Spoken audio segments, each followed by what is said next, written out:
Welcome to Doctor's Story. Today we have with us someone who is an amazing person and she has some really amazing stories to share with us, Neerja Malik. She has been through a lot, including cancer and cancer therapy, but she's been through it and she's done it really well because she is very resilient, and we're going to learn this from her today.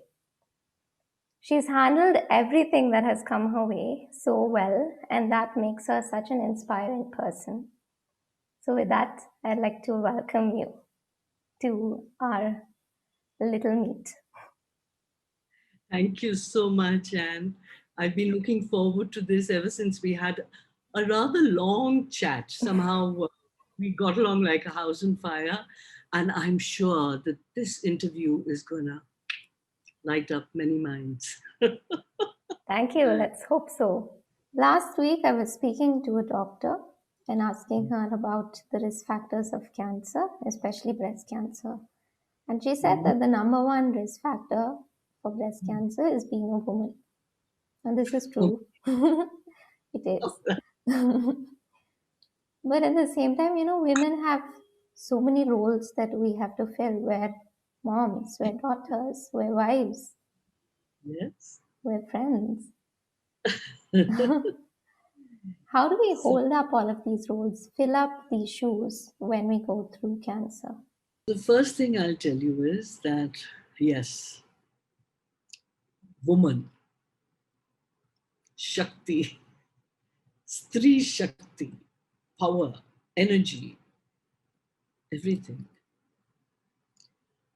You know, when my twins were born, so I was rushed from a nursing home to Breach Candy Hospital, where because of my high blood pressure, they had to not put me through GA. They gave me that, the name of that injection I've forgotten, into the spine. And, that anesthetizes you waist down. And they did a cesarean and they yanked the twins out. They put them into individual incubators after I'd looked at them and hugged them and kissed them. And out of the two incubators, one stopped working. So both were so tiny, they were put into. I could hold one in each palm, they were that tiny. And they were rushed to another hospital because in those days, Breach Candy didn't have a neonatal clinic. So they were rushed to Just Low. And I followed 5 days later. You know what every pediatrician told me?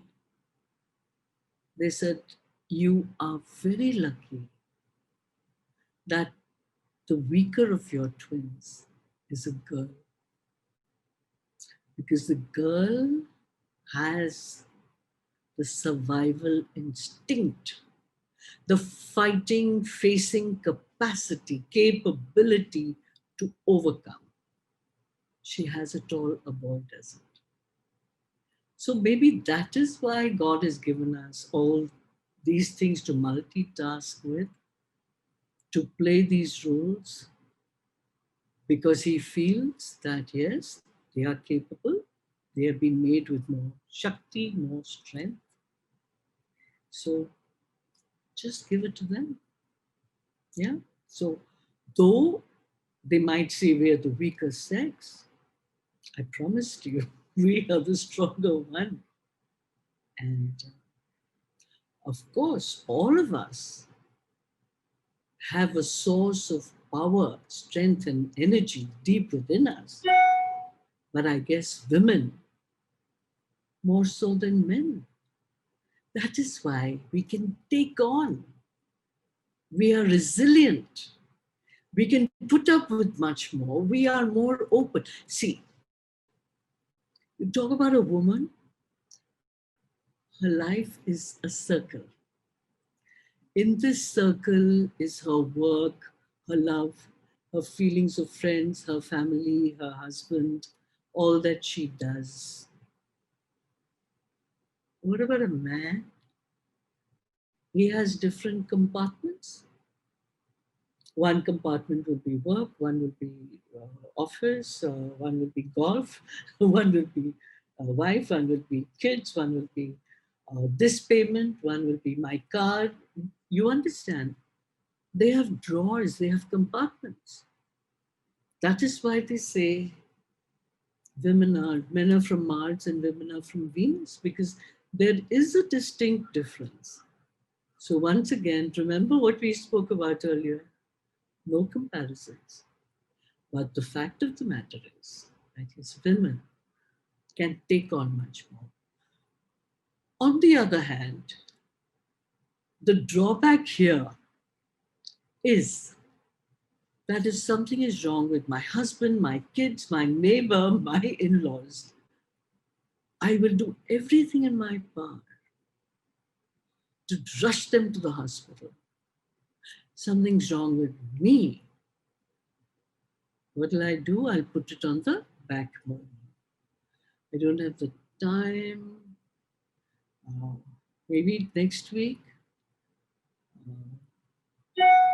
It'll get okay on its own. Forget about it.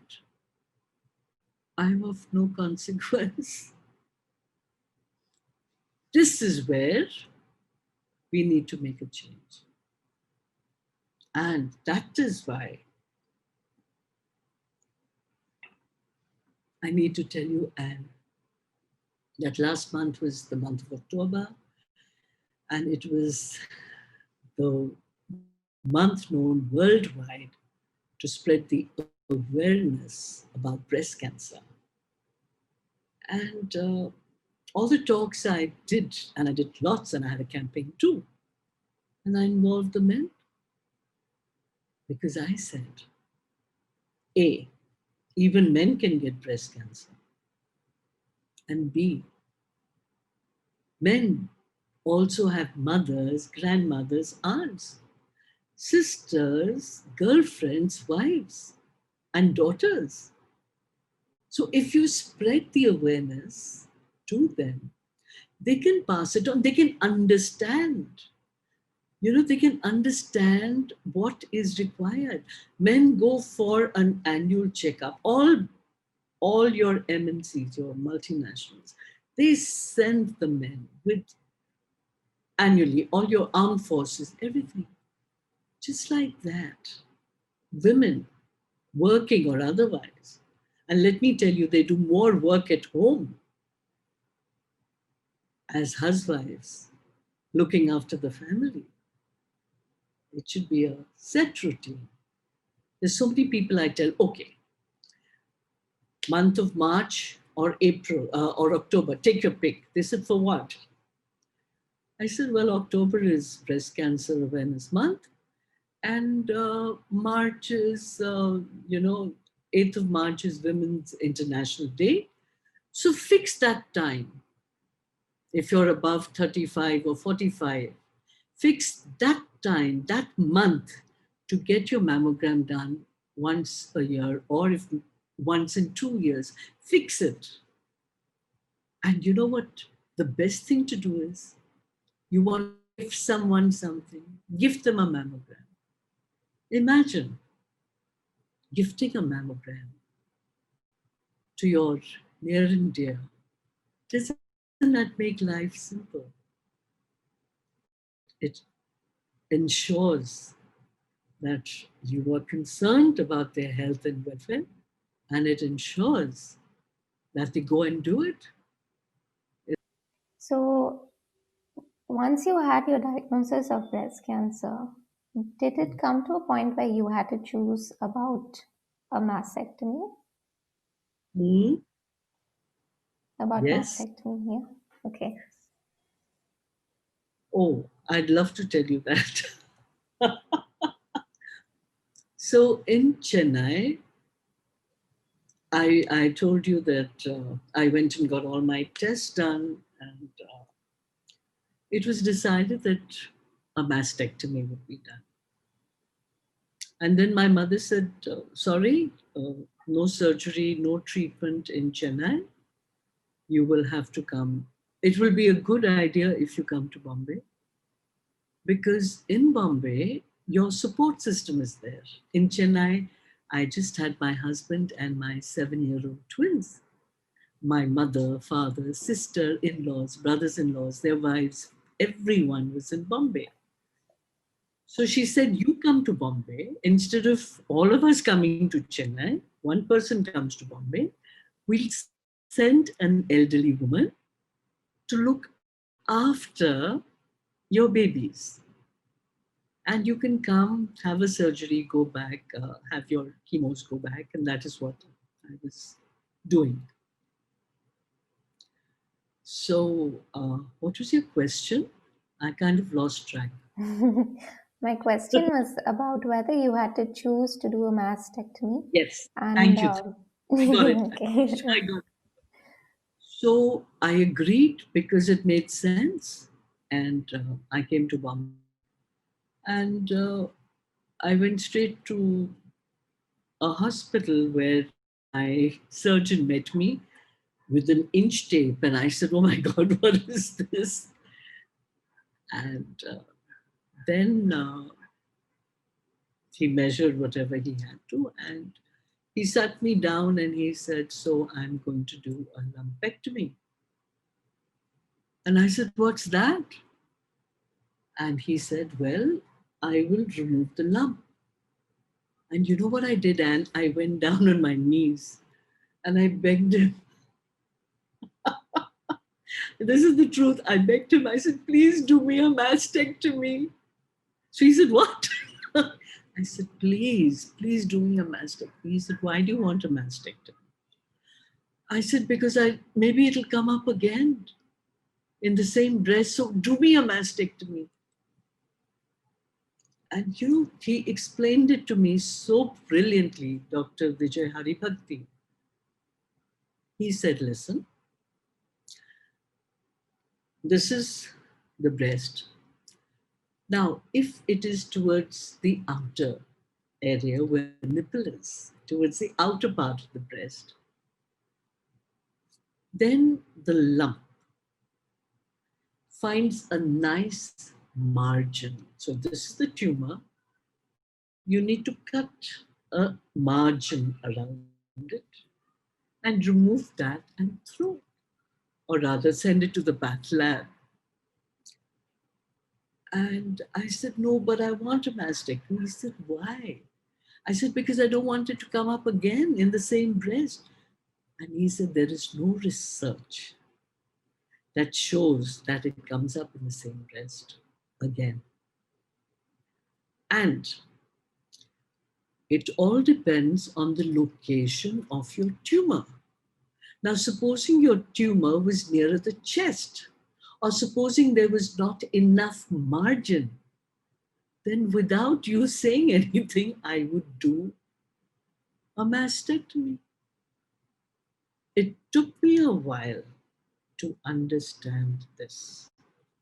And I think it made a lot of sense because when you do a lumpectomy, the healing is quicker, the wound is lesser, the stitches are lesser, and then it depends on you as to whether you want to conserve your breast or get a silicone attachment or whatever you want to do. The choices are immense. So he managed to convince me that I did not need a mastectomy. And I'm glad. And I'm glad he made me unsee. I'm very happy that along my journey, there's so many truths that have come up in front of me. So there are many times when I have been able to explain these to a patient, and then I would tell the patient that, listen, the first point is that your doctor will not give you a choice. He will not say, would you like to have a mastectomy or a lumpectomy? He will say that only if the margin is large enough. Otherwise, without asking for your opinion, he would just go ahead with the mastectomy. So that is a very important point. And how I tell my patients is that, see, the breast is the easiest cancer to have. And you take an apple, there's a bit of, you know, a bit that's spoiled. You take a knife and you just scoop out that spoiled area, chuck it, and the rest of the apple is good to go. It's like your breast. You scoop out the lump and, you know, do away with it. And you're good to go. And then I tell them, I said, you know, your surgery is the cure, you're cured. And then the patient said, but then why do I have to have a chemo? And why do I have to have 6 chemos or 8 chemos? And why do I have to have 32, 38 radios? Now, of course, with different radio therapy methods, you may have, you know, just 5 sessions and of a stronger dose, and with the cyber knife and stuff. There are lots of choices that I was telling you. Sure, you can shop for your radiation now. So then I tell them, I said, see, if you buy a gift for someone, do you just take the gift and say, hey, I got you this glass? And no. What do? We gift wrap it. You wrap it, you Yeah. gift wrap it, you put it in a box, a pretty box, and gift wrap it. And then you don't leave it at that. You may put a ribbon. So I say, your surgery is the cure. Your gift wrapping is the chemotherapy.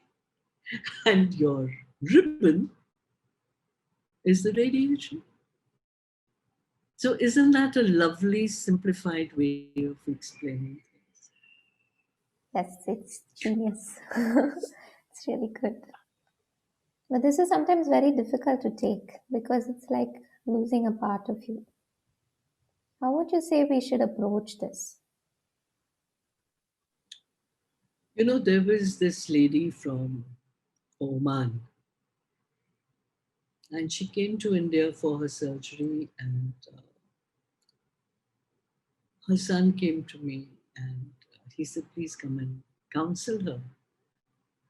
So he called me the night before her surgery, and I went to her, and she was very upset. So she had the loosies. So she just told me, she said, listen, my surgery is at 7. Can you come and meet me at 6? I said, yes. So when I went at 6 in the morning, she told me something very strange. She said, I feel like a shaitan. Shaitan is devil. So I said, what? She said, because the mastectomy is going to take place and a part of my body is being cut, I will be devil. I will be shaitan. People will think of me like that. And then I told her, I said, see, God has made all of us. And if you believe in Allah, she was a Muslim. I said, if you believe in Allah, then you know that He loves us and He's there for us. He stands by us. And He will not do anything to wrong us. And if He is the one who chose to give us this cancer and to get the breast removed, then perhaps there is some good in it. So I try to show the other end. Now we were talking between her room and the operating theater. Because of the work I was doing, I was like, kind of, I was perhaps the only one allowed in. Because, see, whatever I did, I would keep the patient occupied, and the patient would go with a different kind of an openness for the surgery, which, by the way, helped the doctors a lot.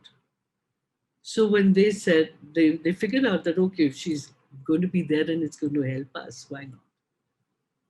So now we were standing in the OT is huge. It's called the operating theater, but beyond a certain point, only the patient and the doctors are allowed in because it's properly sanitized. And the other side, you have a corridor with the nurses, and on one side, you have the two recuperating rooms. I was allowed in that space while the patient is on the stretcher from the room and before going into the actual OT, when only the doctors are allowed and his assistants. So while we were there, I turned to her. Her hands, she was lying down and standing above her.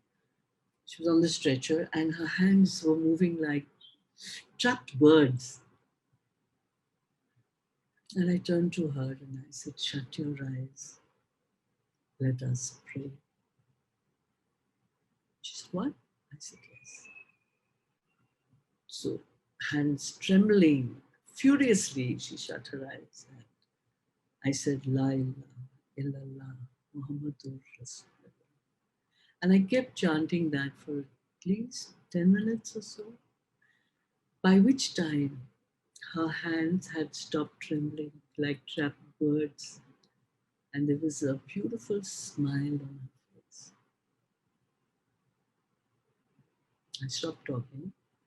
She opened her eyes and she looked at me and she said, "You are Muslim." And I said, "Yes." Because to me, it makes no difference as to whether I'm a Muslim or a Hindu or a Parsi or a Christian or a Catholic or anything or a Jew. It makes no difference. But for her, by saying, just chanting, La ilaha illallah Muhammadur Rasulullah, for her, she felt that Allah had sent a messenger. And that messenger was I. And she went inside at peace, willing to be open to the surgery. You understand that? And she was a problematic case actually because she also had a pacemaker. So they had to do some, I don't understand the medical thinking behind it, but they had to put a magnet there to keep the pacemaker going, blah, blah. They had to remove her breast. It was a mastectomy. So along my life's journey, all these various instances have happened, which are my treasures to share with everyone. And this is what we did. I spoke to her about the fact that she doesn't need to be ashamed, and about the other people. Nowadays, you have bras into which you can fit silicone artificial breasts. You can, if you're not comfortable with that, you find it heavy, you can use cloth ones, or you can have foam ones, or you can actually, have breast reconstruction. So once again, we are at a space and time where the options are plenty, and it's a good space to be in. So I hope that answers your question because I explain everything to them. And yes, on the one hand, women feel that they will be shunned. And in the poorer classes, the lower economic backgrounds, there are men who have left their wives because of breast cancer. But thankfully, those cases are few and far between. And the more awareness we spread, which is happening right down to the grassroots, into the villages, beyond the urban, into the rural areas, I guess we're getting there slowly and steadily. We are getting there. And the other thing, of course, Anne, is about hair. And I tell people, I said, hair today, gone tomorrow, back day after. And I remember when my hair started falling, I went to the balcony. I did that. I would pull it out and blow it. You remember those flowers? He loves me. He loves me not. He loves me. And as I blew my hair out into the breeze, I watched it, and I felt that my troubles were also going away. So, perception, imagination, visualization, all these become very helpful. Yes. Thankfully, in our culture, to shave the head is acceptable, Oh, isn't it? thank you. Thank you. Thank Yeah. you for reminding me, because especially in the south, you have Balaji's temple in Tirupati, and there are a lot of women walking around with, bald hair, shaved hair, and short crop of hair. And I was not aware of why. Okay, so one South Indian lady came up to me and she said, Tirupati, ah. And I said, suddenly enlightenment, Ama, Tirupati da. And thereafter, I told all my patients, I said, you're so lucky to be getting a treatment in the South, because everyone looking at you says, Tirupati, ah? And you can say, yes. You don't have to tell everyone that, hey, I had cancer, this is hair. Ama. And I told Balaji, I said, I'm going to Tirupati, and whatever little hair have grown back, I'm going to shave them. In fact, my kids used to dread my going to Tirupati because they never knew whether I'd come back with or without hair for many years. That's what I did. On the 12th of November, I walked up to Tirupati in 2 hours and 20 minutes. Stayed the night over and I shaved my So, yes. ma'am, speaking to you has been so delightful. So, I know that some people who are listening may have had the diagnosis just told to them. So, Mhm. if they want to get in touch with you, is there a way that they can do it? Of course, I I will send you my they call it social media handles. My see, even if they go to YouTube, they'll see a lot of 60 odd videos there. But I've started my own YouTube channel. They're most welcome to get in touch with me. I have 2 Facebook pages, 2 Instagrams, 2 LinkedIn's, everything. I'm a Gemini, so everything is in. I think I even have twins. The only thing I don't have is 2 husbands. But one husband is bad enough, so I think I'll just retain that. Listen, and I must tell you, the things I tell my patients: one, think of cancer as only a word. Two, think of your treatment as a short detour. You will get back to where you had to go. Don't think of it as the be all and end all of existence. And three, laughter is the best medicine. And my best mantras, I love these: God is great, and this too shall. Thank you Thank so you. much for doing this interview, for spending God, so much time with us. Yeah, God, it's been such a pleasure to speak to you today. thank you, Anne, and thank you to all the listeners who are listening in. And God bless everyone, and the divinity in me bows down to the divinity in all